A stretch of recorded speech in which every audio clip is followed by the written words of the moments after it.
이혼이 애들 장난이야? 늙어서 남사스럽게 무슨 이혼이야? 저와 다투고 5년 만에 남편이 던진 첫마디였습니다. 맞아요. 이혼은 애들 장난이 아니죠. 하지만 다퉜다고 5년째 입을 닫고 사는 건 더 유치하지 않나요? 우리는 40년을 함께 살았습니다. 재사 문제로 크게 다툰 뒤 남편은 저를 향해 완전히 침묵해버렸어요. 중요한 이야기는 오직 하나뿐인 아들을 통해서만 전해졌죠. 그런데 그 아들마저 결혼을 해버리며 우리는 마지막 소통 수단마저 잃고 말았습니다. 그런 답답한 틈을 비집고 들어온 건 까랑까랑한 목소리로 저를 숨막히게 하는 시어머니, 그리고 남편과는 정반대로 저를 웃게 하는 달콤한 남자, 이 반장이었습니다. 저는 이 두 사람 때문에 평생 삼켜왔던 말을 결국 남편에게 쏟아내고 말았어요. 우리 이혼해요. 오랜 침묵에 지친 남편 역시 결국 동의했고, 그렇게 제 결혼은 끝이 났습니다.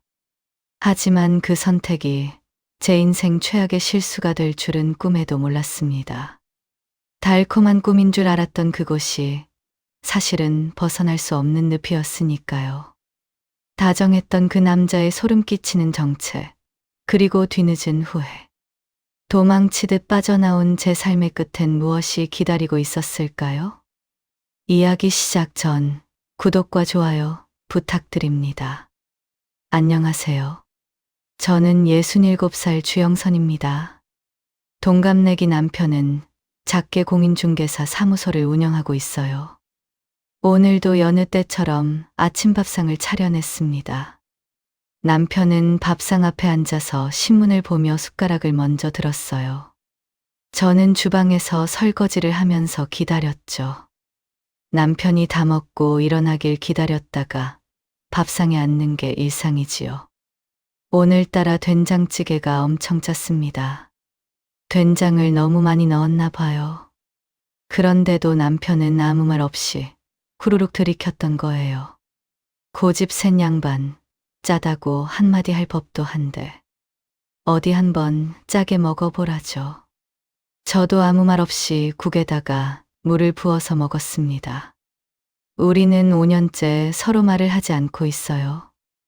어디서부터 시작이었는지 굳이 따져보자면 5년 전 시댁 제사 문제로 한바탕 싸우고 난 다음부터였습니다. 당시 62살이었던 전, 이제 시어머니가 제사라고 부르시면 가지 않겠다고 선언했어요. 몸이 힘든 것도 힘든 거지만 까랑까랑한 시어머니의 잔소리에 비위를 맞추기란 여간 어렵지 않았죠. 더 이상 제사를 지내고 싶지 않다고 말했더니 남편은 화를 내며 절 몰아붙였어요. 집에서 하는 게 뭐가 있다고 1년에 3번뿐인 제사를 안 가? 전 3번이 아니라고 했죠. 명절까지 치면 5번이라고. 그것도 음식을 조금 하는 것도 아니고 먹는 사람도 없는 음식을 산더미처럼 만들어야 한다고요. 요즘 누가 이렇게 하냐고 모두 다 낭비라고 따졌습니다. 남편은 제 말을 듣지 않았어요. 음식은 만들어 뒀다가 시어머니가 동네 사람들한테 나눠주는 그 재미로 사신다고. 조금만 맞춰드리면 될 것을 제 생각만 한다고 말했죠. 아주 효자나셨네. 남편은 제 입장은 눈곱만큼도 생각하지 않고 시어머니 편만 들었어요. 그때부터였습니다.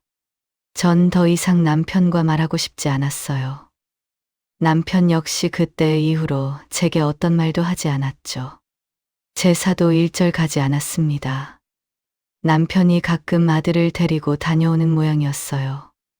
웃긴 건 제가 안 가니 제사가 자연스럽게 없어졌다는 겁니다. 시어머니도 며느리 없이 제사를 준비하자니 버거우셨나 봐요. 어느덧 말을 하고 지내지 않은 게 5년이 다 되어 갑니다. 그래도 한동안 우리는 소통은 가능했어요. 함께 살면서 직장을 다니는 아들 덕이었죠. 서로 할 말이 있으면 아들이 퇴근할 때를 기다렸다가 전달하는 식으로요. 문제는 이제 아들이 결혼하고 집을 떠나면서 시작되었습니다. 아들의 마지막 짐을 챙겨 택배에 붙이려는데 코끝이 시큰했어요. 그나마 남편과의 소통에서 다리가 되어주던 아들이 없으니 이제는 정말로 남편과 남남이 된 기분이 들었죠. 남편은 안방을 쓰고 저는 건넌방을 썼습니다. 아침이 되면 따로 식사를 하고 남편은 일을 하러 나갔어요.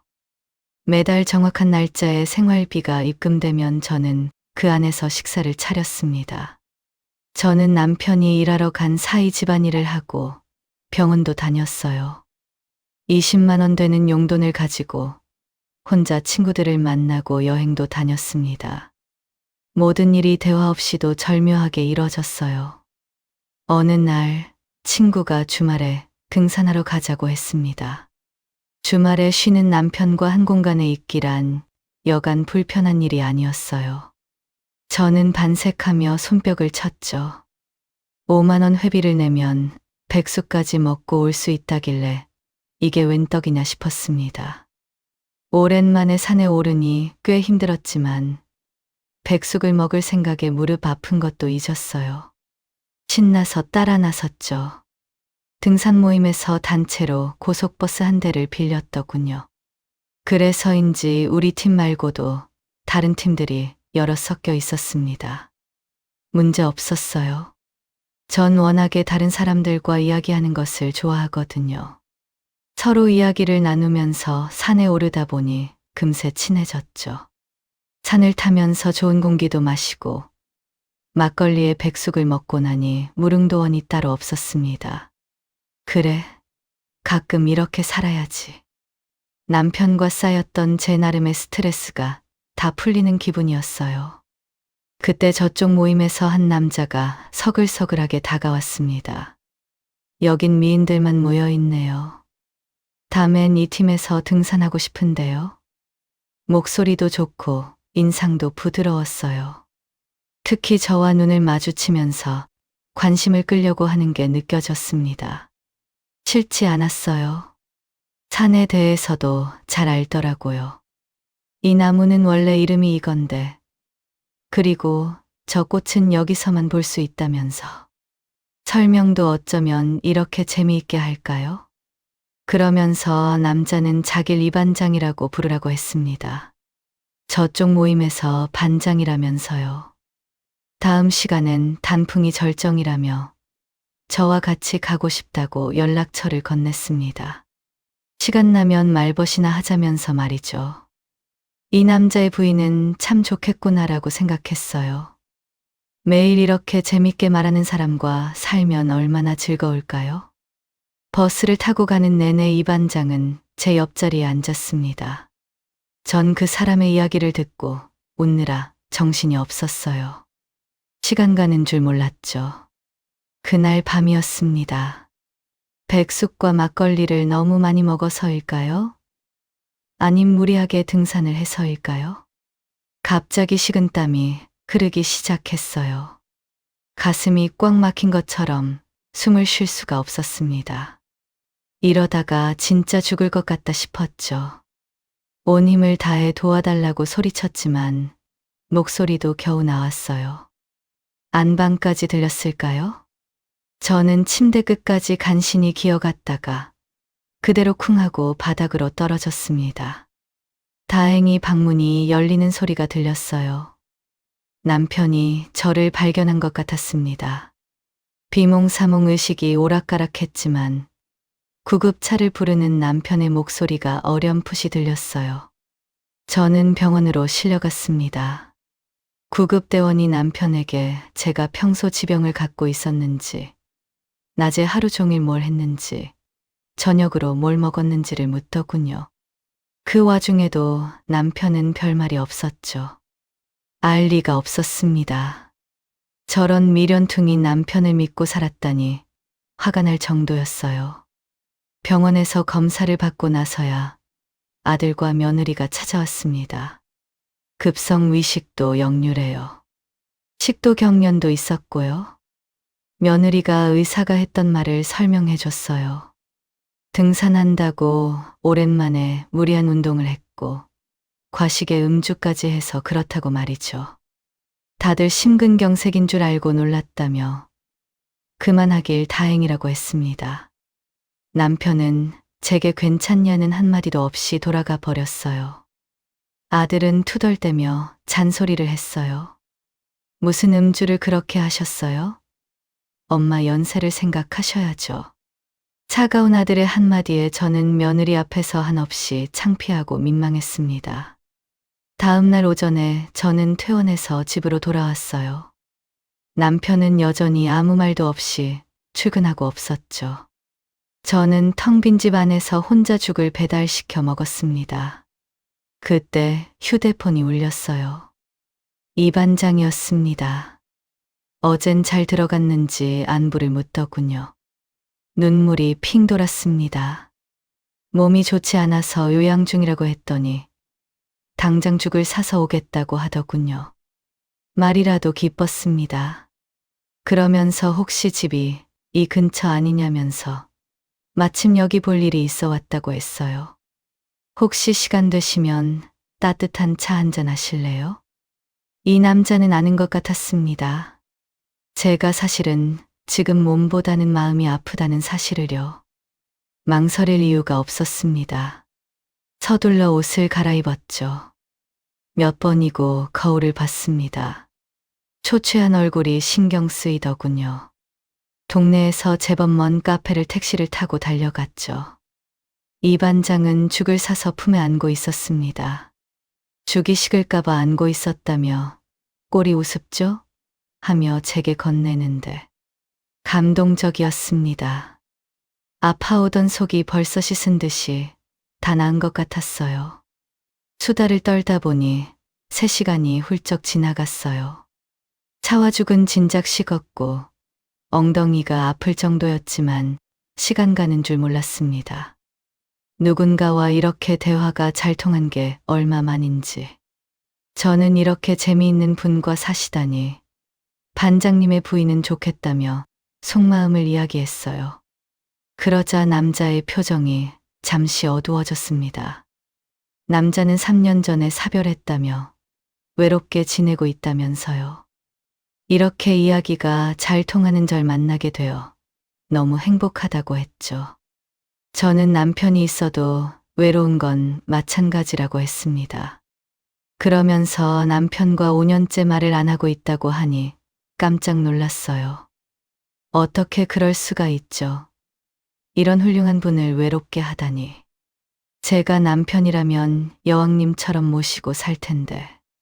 그 말에 위로가 되었습니다. 사람이 옆에서 아파 죽어가도 심드렁하던 남편과는 너무 달랐어요. 싸웠다고 5년째 말도 없다니 남자가 너무 좀스럽다며 제 대신 남편 흉을 봐줬습니다. 속이 후련했죠. 며칠이 지나고 친구를 만나러 갔어요. 가끔 만나 화투도 치고 수다도 떨었습니다. 그게 제 삶의 낙이었죠. 혹시 이 반장이란 분한테 연락받은 적 있어? 저는 등산을 함께 갔던 친구들에게 물어보았습니다. 친구들은 아무도 연락을 못 받았다고 했어요. 그러면서 그 사람 참 재미있었다고 말했죠. 다음 등산 모임에도 다시 보고 싶다면서 인상 좋고 말도 어찌 그리 재미있게 하냐면서 말이죠. 저는 은근히 기분이 좋았습니다. 그런데 갑자기 한 친구의 표정이 어두워졌어요. 이제 화투 치자고 못 부르겠다면서요. 며느리가 모처럼 일찍 퇴근했는데 우리가 모여 있는 걸 봤다고 했죠. 우리가 말하는 게 너무 시끄럽다면서 친구는 밖에서 만나고 오라고 했답니다. 충격이었어요. 다른 친구가 계속 말했죠. 우리 나이엔 조용히 살아야 하는 건 맞다고. 목소리 커봐야 좋을 게 없다면서요. 아쉽더라도 화투는 다음에 쳐야겠다고 말입니다. 저는 목소리가 크다는 말에 제일 찔렸어요. 아무래도 제가 집에서 5년간 말을 안 하고 살다 보니 밖에 나오면 자연스럽게 목소리가 커졌나 봅니다. 그게 친구들에게 피해를 입힌 것 같아 창피하면서도 서운했어요. 친구는 도리어 제 유일한 낙을 빼서 미안하다며 한마디 했습니다. 너는 그래도 남편 눈치 안 봐도 되잖아. 나는 며느리 눈치까지 봐야 해. 숨이 막혀도 남편이 있는 게 낫지. 저는 그렇게 친구들과 공원에 앉아 있다가 곧 헤어졌습니다. 속상하고 쓸쓸했어요. 제 상황이 낫다고요? 이렇게 대화 없이 남편과 함께 사는 것이? 어느 날이었습니다. 시어머니께서 갑자기 연락을 주셨어요. 받고 싶지 않았지만 어쩔 수 없이 받았죠. 그동안 연락도 왕래도 없다가 거의 5년 만에 온 전화였으니까요. 무슨 일이시냐 여쭤봤더니 당장 이번 주부터 우리 집에 들어와 사신다는 겁니다. 남편과 이야기한 지 꽤 오래되었는데 넌 몰랐냐고 되물으셨어요. 마른 하늘에 날벼락 같은 소리였습니다. 저는 전혀 몰랐다고 대답했어요. 그러자 그건 만나서 차차 이야기하자시며 이젠 당신 집을 정리하셔서 갈 곳도 없다고 하셨습니다. 제가 거절해도 소용없다는 말이었죠. 김치 남아 있어? 내가 김치를 너무 많이 담갔는데 가져가도 넣을 데가 있나 해서. 그게 궁금해서 연락을 주신 거였습니다. 기가 막혔어요. 그래도 제가 버젓이 안주인으로 있는 집인데 저와 의논 한 번 없이 전화를 끊고 거실에 있는 남편을 노려봤어요. 남편은 소파에 앉아 태연히 TV를 보고 있었죠. 선뜻 뭐라 말도 나오질 않고 눈앞이 캄캄했습니다. 5년을 제사도 안 가고 쉬었으니 한번 당해보라는 걸까요? 하루 가서 제사를 준비할 때에도 모진 잔소리를 퍼붓고 모든 걸 마음대로 하시는 시어머니 때문에 힘들었습니다. 그런데 하루아침에 같이 살게 되다니요. 집을 잠깐 떠나 있는 게 좋을까 싶었죠. 이 상황이 싫다는 걸 그렇게라도 표현하고 싶었거든요.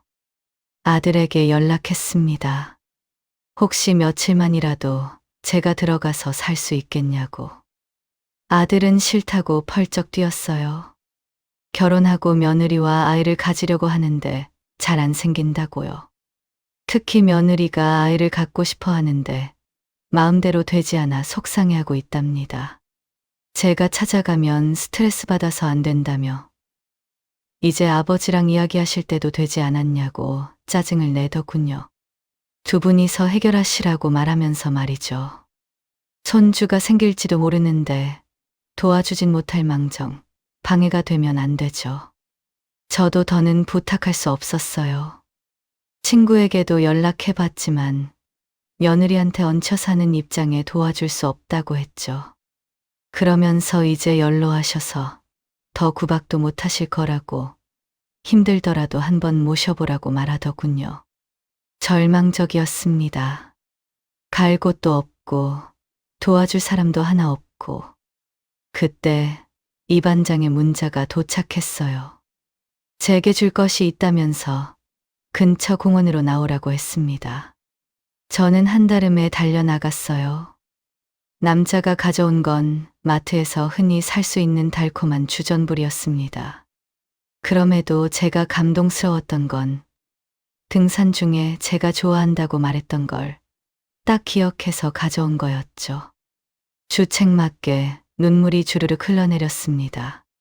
속상한 마음에 지금 처한 상황을 술술 털어놨어요. 시어머니가 갑자기 들어오신다고, 남편은 저와 상의도 없이 혼자 결정했다고.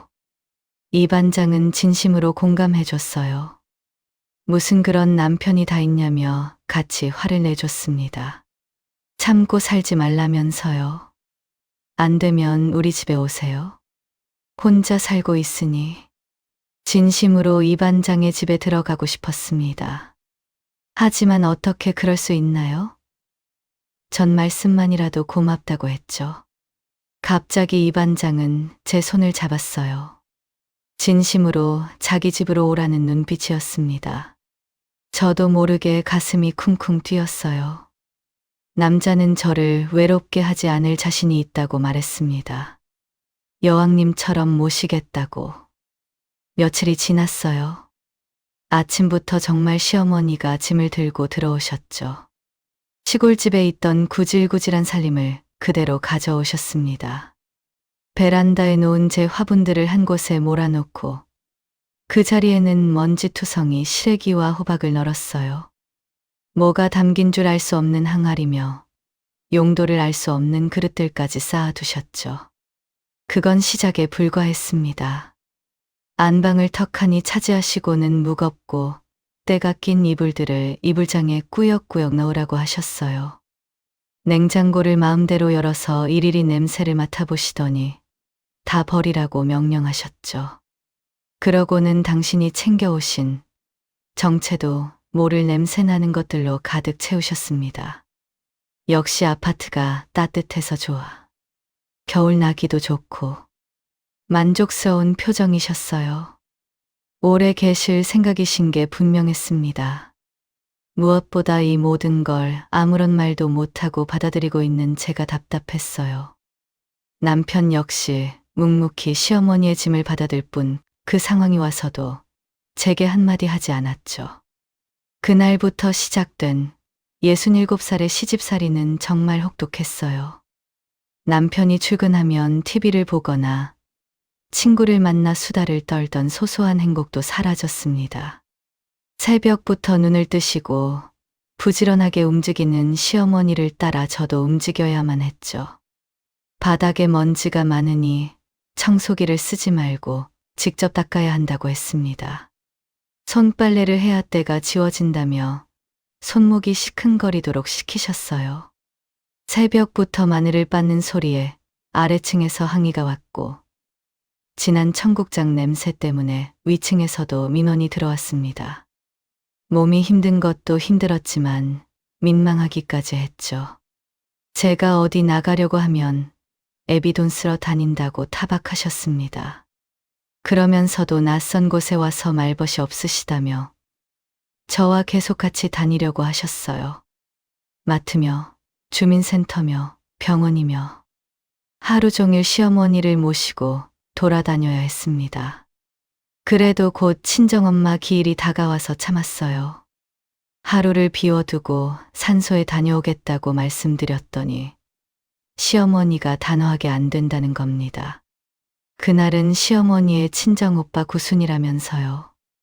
제가 가서 도울 일이 있다고 하셨습니다. 바쁜 남편 대신 제가 꼭 함께 가야 한다고 하셨어요. 그 일이 뭐냐고 여쭤보니 시어머니를 모시고 여기저기 인사를 다녀야 한답니다. 남편과는 이미 다 얘기됐다고 하셨죠. 저는 화가 치밀어 올랐습니다.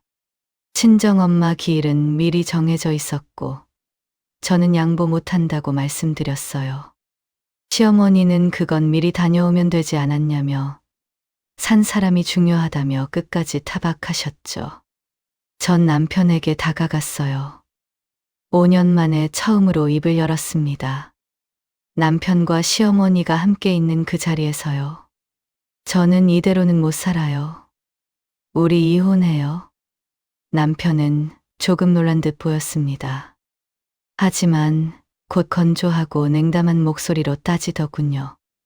이혼이 애들 장난이야? 늙어서 남사스럽게 무슨 이혼이야? 아, 남편의 목소리가 원래 이랬지 싶었습니다. 남편은 미안하다는 말도 다시 생각해보란 말도 하지 않았어요. 그저 이 상황이 귀찮고 남들 보기에 체면 깎이는 것만 신경 쓰였나 봐요. 그 무미건조한 태도에 정남이가 뚝 떨어졌습니다. 그때 진작에 이혼을 했어야 했는데 도대체 지난 5년 동안 무얼 망설였나 후회스러웠어요. 저는 단호하게 헤어지자고 말했습니다. 서로 대화 없이 사는 것도 지겹다고요. 저랑 의논 한마디 없이 시어머니와 데려와 사는 게 맞냐고 물었죠. 그것도 모자라 어머니 기일까지 못 챙기게 하냐면서. 서로 말을 안 한다고 이래도 되는 거냐고 따졌어요. 그리고 당신한테 나는 뭐냐면서 떨리는 목소리로 물었습니다. 남편은 더 이야기도 없었어요. 설명도 없었죠.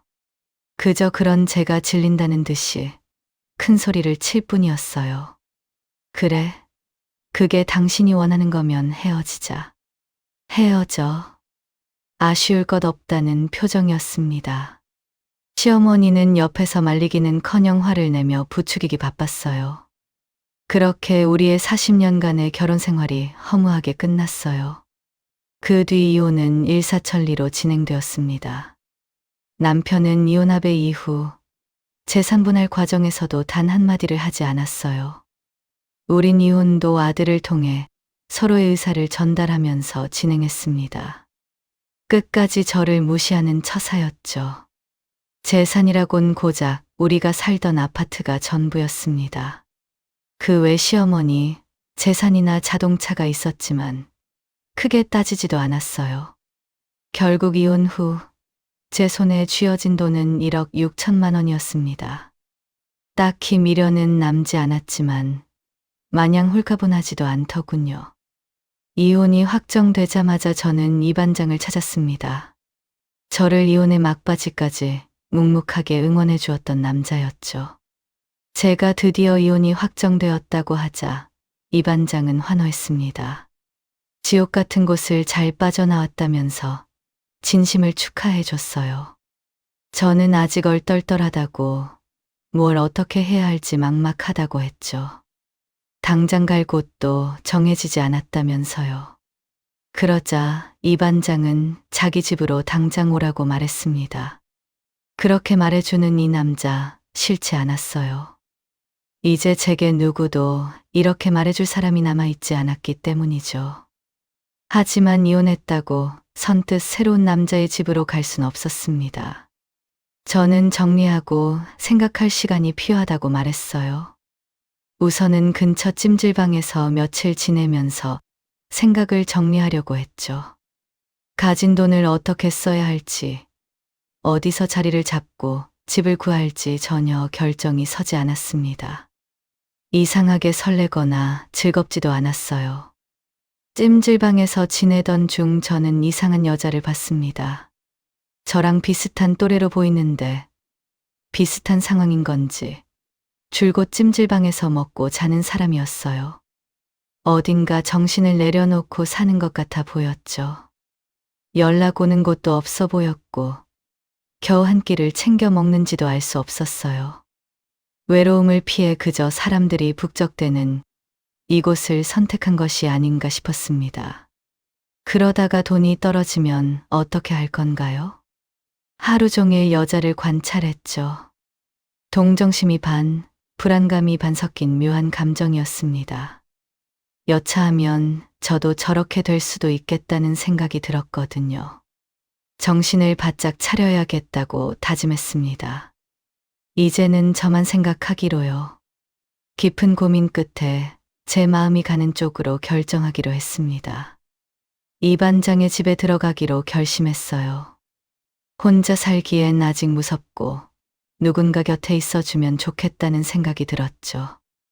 남자는 너무 기뻐하더라고요. 당장 짐을 가지고 오라면서 골목 입구까지 마중 나오겠다고 했죠. 설레는 마음으로 캐리어 하나에 짐을 넣어 이 반장의 집을 찾았습니다. 이름도 아직 몰라 이 반장이라고 부르는 남자. 오늘은 이름도 나이도 정확히 알아볼 참이었어요. 남편과는 달리 술술 이야기도 잘하는 이 남자와 밤새도록 대화를 나눌 생각이었죠. 그런데 부푼 기대를 안고 도착한 곳은 제 상상과는 완전히 딴판이었습니다. 분명 사업을 하고 번듯한 집이 있다고 했었죠. 제가 이 사람에 대해서 너무 기대한 걸까요? 남자의 집은 산동네 언덕에 위치한 외풍이 심해 보이는 낡은 주택이었습니다. 주택 옆에는 간판이 희미한 작은 가게가 붙어 있었어요. 허름한 달동네 슈퍼라고 할까요? 먼지 속에 쌓인 물건들, 유통기한이 한참 지났을 것 같은 과자들. 불 꺼진 저 작은 구멍 가게를 운영하는 걸 그가 사업이라고 한 건 아니겠죠? 제게 건네줬던 그 주전부리도 여기 이 지저분한 슈퍼에서 가져온 게 아닐까 싶었어요. 점점 혼란스러웠습니다. 집 안으로 들어가니 더 가관이었어요. 방바닥은 장판이 여기저기 찢어져 있었고 부엌에는 설거지가 산더미처럼 쌓여 있었습니다. 화장실에서 날 수 없는 냄새가 진동했어요. 남자 혼자 살아서 좀 지저분하다면서 이 반장은 머쓱하게 웃었습니다. 저는 내심 크게 실망했어요. 제가 꿈꾸던 로맨틱한 노후는 이런 게 아니었어요. 깨끗한 집에서 함께 차를 마시면서 대화를 나누고 가끔 산책하는 정도인데 그게 그렇게 이루기 힘든 희망사항인 건지 그래도 사람이 좋으면 됐다고 스스로 위로해 보았습니다. 이야기를 나눠보고도 나쁘면 그때 가서 결정해도 되지 않을까 생각했어요. 저는 팔을 걷어붙이고 청소부터 시작했습니다. 걸레를 들고 바닥부터 닦았죠. 설거지도 하고 화장실도 청소했습니다. 이 반장은 고맙다면서 연신 미안해했어요. 따뜻한 커피를 타와서 제게 내미는 손길조차 영밉지만은 않았죠. 제가 예상한 그대로의 사람이길 간절히 바라고 또 바랐습니다. 하루를 같이 살아보니 이 남자는 말만 번지르르한 사람이었습니다. 아침에 일어나면 일을 하러 갈 생각은 전혀 하지 않았어요. TV를 켜서 보거나 바둑을 하면서 온종일 시간을 보냈죠. 자긴 자유로운 영혼이랍니다. 제게도 하고 싶은 걸 하고 편하게 지내라면서요.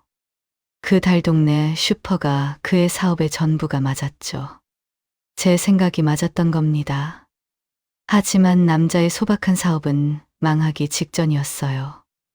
어두컴컴한 구멍가게엔 누구도 발을 들일 생각을 못했죠. 밥을 해주려고 해도 쌀독이 텅 비어 있었습니다. 저도 덩달아 굶어야 하는 입장이었어요. 기가 막혔습니다. 오후가 되면 남자는 자기의 슈퍼에 들어가 무언가를 주섬주섬 찾아왔어요. 소주였죠. 겉포장지가 바래버린 안주거리를 챙겨와 먹는 게 전부였습니다.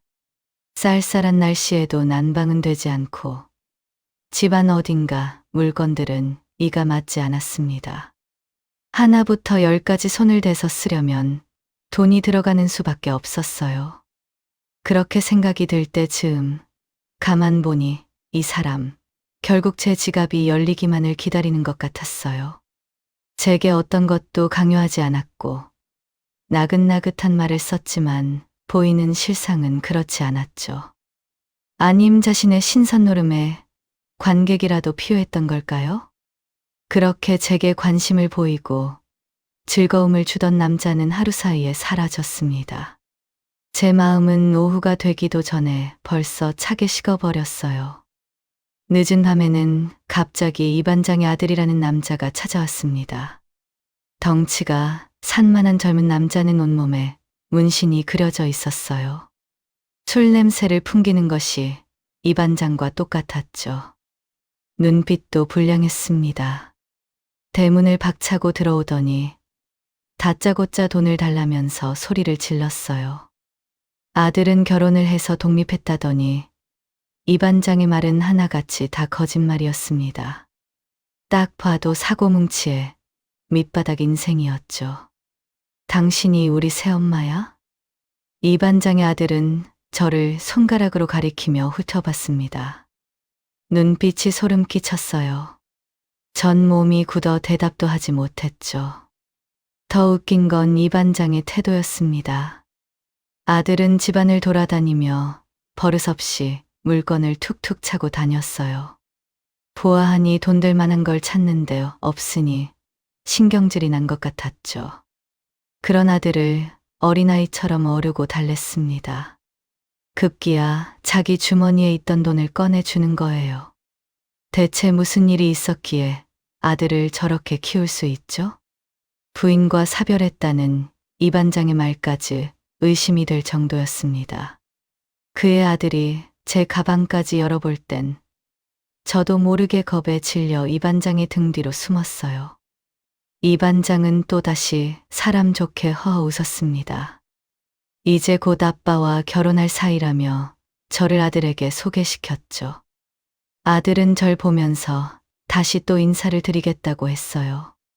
손이 덜덜 떨리더군요. 이대로 이 반장과 더는 못 살겠다는 생각이 들었습니다. 잘 살아보겠다고 이혼까지 하고 나온 마당에 이렇게 살 순 없었어요. 아들이 돌아가고 이 반장은 다시 소주를 들이켰습니다. 남자가 거나하게 취했을 때 저는 용기를 냈습니다. 생각해보니 아들 집에 두고 온 것이 있다고, 그걸 좀 가지러 다녀온다고 말이죠. 이 밤에 어딜 가냐고 남자는 제 손목을 꽉 잡았습니다. 섬뜩했어요. 그렇게 다정하던 남자의 눈빛이 어느새 돌변해 있었어요.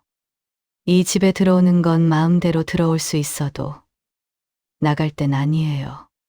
좋다고 들어올 땐 언제고. 이 반장은 못 나간다는 말을 반복하며 저를 강제로 자리에 앉혔습니다. 술주정인지 모르겠지만 분명 협박처럼 느껴졌어요. 위험해 보이는 사람이었죠. 어떻게든 여길 빠져나가야 했어요. 저는 이 반장이 술에 취할 때까지 꾹 참고 기다렸죠. 다행스럽게도 남자는 술에 금방 취했습니다. 저는 살금살금 일어나서 지갑과 휴대폰만 챙겼어요. 옷도 제대로 못 챙겨 입고 현관으로 향했죠. 문이 열리는 삐그덕 소리에 심장이 멎는 줄 알았습니다. 그리고 그 길로 무작정 달렸어요. 큰 길가로 나오자 택시를 잡아서 탔죠. 그렇게 저는 겨우 빠져나올 수 있었습니다. 다음 날 아들이 계속 연락해 왔어요. 전화를 받았더니 아들이 걱정스럽게 물었죠. 도대체 뭘 하고 다니는 거냐고, 지금 어디냐면서. 어떤 낯선 남자가 아침부터 남편을 찾아가서 저를 찾았다고요. 자기와 결혼할 사이였는데 저를 어디다 숨겼냐며 난동을 피웠다고 했죠. 온몸에 소름이 돋았어요. 전화를 끊고 경찰에 신고했습니다. 사기꾼에다가 절 집요하게 따라오는 게 무섭다고 말이죠. 하지만 남자가 아직 반복적으로 접근을 한 것도 아니고 직접적인 상해를 가한 게 아니라서 딱히 방법이 없다고 했어요. 가장 큰 문제는 제가 신고하려는 그 사람의 제대로 된 이름조차 모른다는 거였죠. 저는 제 어리석음을 탓하며 가슴만 내리칠 뿐이었습니다. 그날부터 저는 찜질방을 옮겨 다니면서 살았어요. 도무지 잠을 이룰 수 없었죠. 그 남자가 언제 제 앞에 나타날지 모른다는 공포심 때문이었습니다. 문득 예전에 보았던 그 찜질방 여자가 떠올랐어요. 공허한 얼굴로 하루 종일 찜질방 구석구석을 떠돌던 그 여자 말이죠. 어쩌면 제게 이런 일이 생길 것을 미리 알려주고 있었는지도 모릅니다. 저는 바보같이 그렇게 제 직감이 알려주는 경고를 모두 무시하고 있었어요. 그런 걸 보면 어쩌면 입을 닫고 말을 하지 않은 건 남편이 아니라 저일지도 모릅니다. 눈과 귀를 닫고 오로지 제가 보고 싶은 것만 보고 제가 듣고 싶은 것만 들었으니까요.